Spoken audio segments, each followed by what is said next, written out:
पाकिस्तान बार बार भारत से पिटाई खाता है, फिर धूल पोंछता है और फिर ताव में उछलने लगता है। 1948 से लेकर ऑपरेशन सिंदूर तक भारत से बुरी तरह हारने के बाद भी पाकिस्तान भारत को धमकाने से बाज नहीं आ रहा है। पाकिस्तान के प्रधानमंत्री शहबाज शरीफ ने एक बार फिर से गीदड़ भभकी देते हुए कहा है कि पाकिस्तान की नौसेना ऑपरेशन द्वारका जैसा अभियान चलाने के लिए पूरी तरीके से तैयार थी, लेकिन पाकिस्तान की जमीनी और वायु सेना की ओर से मुंहतोड़ जवाब देने के बाद भारतीय नौसेना ने टकराव टाल दिया।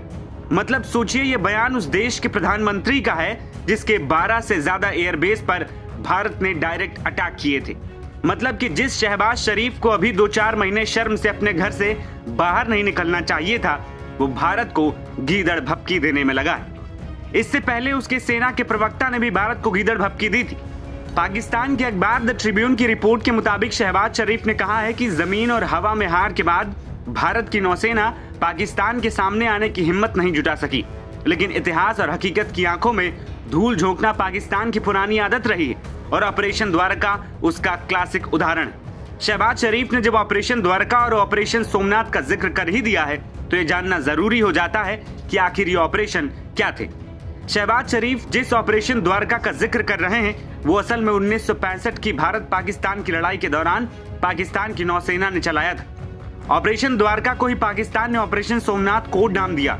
इसके जरिए उसकी कोशिश भारत के हिंदुओं की भावना को आहत करना था, क्योंकि मोहम्मद गजनी के साथ सोमनाथ मंदिर को कई बार लूटा था, लिहाजा पाकिस्तान ने मोहम्मद गजनवी से इसे जोड़ा था। 1965 की लड़ाई के दौरान पाकिस्तान की नौसेना ने 7 से 8 सितंबर की रात को गुजरात शहर के द्वारका शहर पर बमबाजी का आदेश दे दिया था।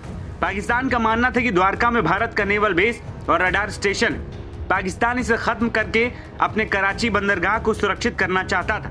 इस दौरान पाकिस्तान की नौसेना ने द्वारका शहर के पानी, समुद्री और नागरिक क्षेत्र में काफी देर तक बमबारी की। यह हमला करीब 22 मिनट तक चला था और इस दौरान करीब 60 से ज्यादा बम के गोले दागे गए थे। लेकिन बाद में खुलासा हुआ था कि इस दौरान द्वारका शहर में ना तो कोई नेवल बेस था और ना ही कोई रडार स्टेशन। भारत के उस दौरान पाकिस्तान की नौसेना को आराम से बमबारी करने दिया ताकि उसे लगे कि उसने नेवल बेस को उड़ा दिया है। पाकिस्तान की बमबारी में भारत को कोई नुकसान नहीं हुआ था। भारत के रेलवे स्टेशन से लेकर मंदिर तक पूरी तरह से सुरक्षित रहे थे, लेकिन पाकिस्तान आज तक मानता है कि उसने द्वारका शहर में भारत के नेवल बेस और रडार स्टेशन को उड़ा दिया और उसी गलतफहमी का नतीजा पाकिस्तान को 1971 के युद्ध में चुकाना पड़ा था। इसीलिए डिफेंस की दुनिया में ज्यादातर स्ट्रैटेजी या दुश्मनों की गलतफहमी पर कोई सफाई नहीं दी जाती।